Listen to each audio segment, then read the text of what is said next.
Wow, Some people are really disgusted by feet. I'm pretty disgusted by feet. A lot of weird stuff can happen to your feet, right? Yeah. I mean, this guy had to get like a bone sawed down, I think, right? Yeah. Bunionette surgery. Yeah, So Taylor's bunion or bunionette. Exactly. So they shaved it and put something in there. Yeah. Little screw. Exactly. Yeah. A little screw. I think it's still there. That's crazy. Probably. Yeah. Yeah, feet are disgusting. I don't like feet either. Whenever people ask me, like, you have a foot fetish? I'm like, absolutely not. This would be the worst thing to get into if I had a foot fetish. Like, they would be ruined, you know? Like, yeah, feet are disgusting. I have a cool question because we've been getting into like a lot of foot development stuff as of recent. And I know, like, I guess you're not focused on feet anymore, but when you would see different patients, was there any stark difference you noticed between a foot of a really good athlete, if you ever got your hands on those types of feet, versus Gen Pop? Yeah. So, well, first, I really hardly got my hands on good athletes. You know, Okay. Most of what comes through podiatry clinics, like 80 to 90% are patients with diabetes who have just terrible feet. Occasionally, we do get some sports med in. There are podiatrists that really specialize. Like out here in the Bay Area, there's Dr. Saxena. He's a big one, world renowned. Like flies up to Nike a lot, and so there are like specialists who do sports med, but we don't see it too much. But no, that's something interesting too. I think you actually turned me on to Dr. Andrew Bryan. He's an Australian like minimalist shoe doc, you know? Yep. Yeah, I saw you post this thing one day, so I started following him. Recently, he posted this post of Usain Bolt and LeBron James' feet. Did you see that one? I did, yeah. And they're just destroyed. They are wrecked. And he's like, does this mean that like they're not good athletes? You know, would they be better athletes if their feet weren't this way? Probably not, you know? So it's kind of interesting. Athletes might have really destroyed terrible feet too, but everybody's different. And so that's one thing that I'm always saying, like, we can't really throw everybody into these classifications of like your foot needs to be this way, you know? Everybody's a little bit different. Maybe their feet were just chucked into shoes that weren't working great for them, and their feet got kind of mangled over the years, but didn't have any negative side effects. Yeah, could be. Or maybe their feet are just mangled because that's how their genetics are or something, you know? Like, it's super interesting. It's interesting when people talk about problems or issues, how a lot of times there's not an actual symptom attached to it. I mean, sometimes it's a good idea to investigate certain things just to make sure that you're healthy and that you're heading in the right direction. With myself, my sleep has been a challenge for a few years, and then more recently, I think I have most of it solved. I'm sleeping longer and stuff like that, but it's making me really groggy. And previously, I didn't really feel like I had any symptoms. However, I'm just like, well, not sleeping doesn't seem like a great idea. Yeah. But I don't know, for whatever reason, maybe I was able to condition myself to that, or I'm not really sure. But in a lot of what you're doing with Marek Health now, does it seem like a lot of people are coming to you just to want to make advancements, and they don't really have a lot of symptoms, and you have to try to...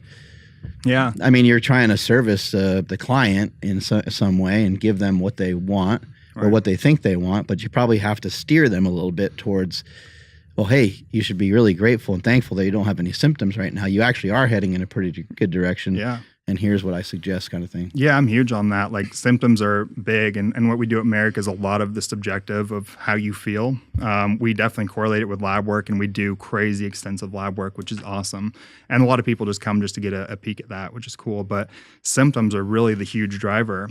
Even like with feet, you know, like if you have a Taylor's bunion or an actual bunion, or you have a flat foot, but you're not in pain, there's no need to throw an orthotic in there or do a surgery or something like that, you know. And the same goes with the hormone replacement and stuff. Like, if you come to us and your testosterone's 300, but you're like, I'm making great gains, my libido's amazing, you know, my recovery's good, my motivation's there, like, why do you need 800 testosterone? You know, is there really a difference? Like, maybe you are somebody who works really well at 300. Barefoot Project fam, this episode is brought to you by Vivo Barefoot Shoes. We've been wearing these shoes for almost a year now. They're flexible.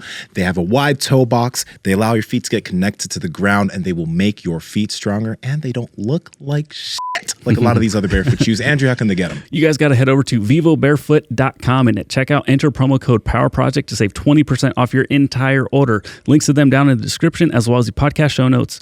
Let's get back to this video.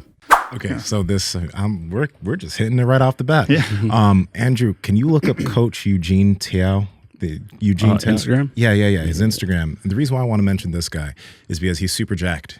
He's going to be on the podcast at some point, but his testosterone is not necessarily high, right? And there are many athletes who you were mentioning, you mentioned a few people, but athletes think that, or people think that when they get their test checked or whatever, if it's not at a certain level, they need to start doing things to get it at a higher level, because if their test is high, now I'm going to be able to make all these magical gains. What do you think people are getting potentially messed up with that idea, or are they correct? Yeah, I think it varies for each individual. So yeah, that when I came to Marek, I was kind of thinking like, because we get a lot of we got like you guys with us, we get these high-end athletes that come to us, and I'm like, I'm going to finally be able to, That's him, by the way. He's definitely jacked. His test isn't high. He's natural, and he makes great gains. Yeah.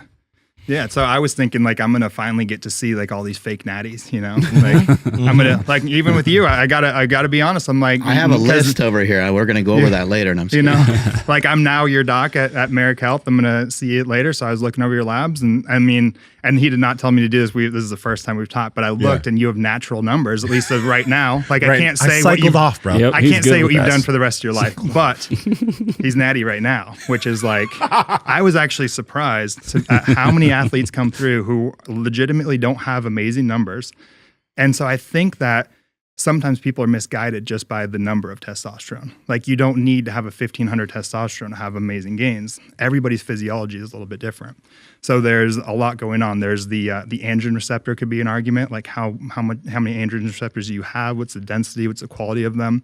It's been theorized that some of these super responders, like, the bodybuilders, the ones that step on the Olympia stage, like it's been theorized potentially they have more density of these androgen receptors.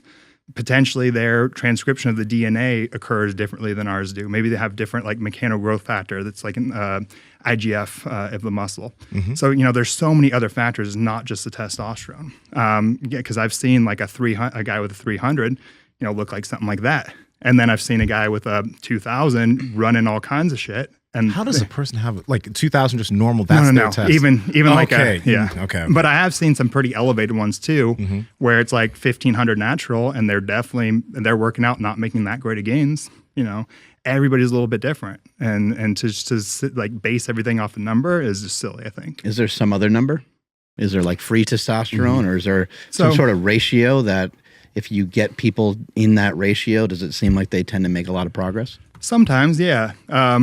So like the free is definitely something that we're going to look at. So the free testosterone is basically the testosterone that can be utilized theoretically. I think there's some research recently where free maybe isn't as important as we used to think. But either way, free means that it's not bound to a protein. So either albumin or sex hormone binding globulin.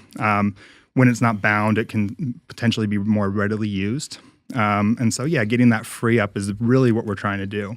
That's another thing, though, too. We do see sometimes, and that's why it's nice to kind of go to a place like Marek rather than just to your doc, because there is some where a guy has like an 800 testosterone, but their free testosterone is in the gutter. It's like 5 or something, so very low. Mm-hmm. And they're having all the symptoms of low testosterone, but their doc's been telling them for years, you have fine testosterone, you have fine. Well, maybe not. Maybe we need to look at the free, and then we need to look at why is their sex hormone binding globulin so high, these kind of things, and address that as the individual, because it all, again, comes down to the individual. The interesting thing about like this industry, fitness or bodybuilding specifically, especially when guys are trying to get bigger, is that we take a really small view at this one thing, test. Yeah. Because guys end up taking tests. They're like, what's the test? The test needs to be higher. But we don't, like you were mentioning, all these different factors that allow people to do what they do. It's going to be interesting finding out and learning from you what other things people should be paying attention to. Because, like, for example, you know who Giannis Antetokounmpo is in the NBA? He plays for the Bucks. He's like... Giannis. Okay. Giannis, right? Yeah. So people look at him. He's called the Greek Freak. His brothers are also very fucking large. But he has a 13-inch Achilles tendon. I thought you were going to say 13-inch something. I mean, who fucking knows with that tendon, right? But he has a 13-inch Achilles tendon, and that is like double the size of everybody else's normal Achilles, which is why you wonder, why does he have this jumping strength and power, et cetera? Like, he has certain aspects that you cannot replicate, right?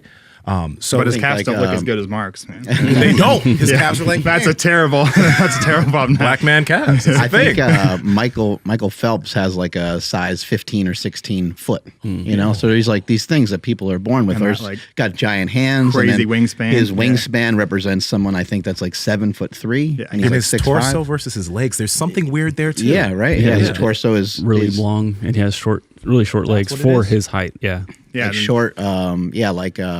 The femur. and is it's kinda not short. just the testosterone winning him those medals. You know, it's so many other right. factors. But people will say he's on shit because he's an Olympic athlete, and well, they make money. So why don't you take drugs? And I mean, maybe Probably is on shit. he probably is. I would say so too. But I don't think that's the thing that's winning him the medals. You know. So, Power Project family, I hope you enjoyed this clip. We are on Discord and Reddit. We're trying to talk to you guys and build a community down there. So the links are in the bio. But remember, like, comment, subscribe, share this out with people so you can share the wealth of health. As cheesy as that fucking sounds. Peace.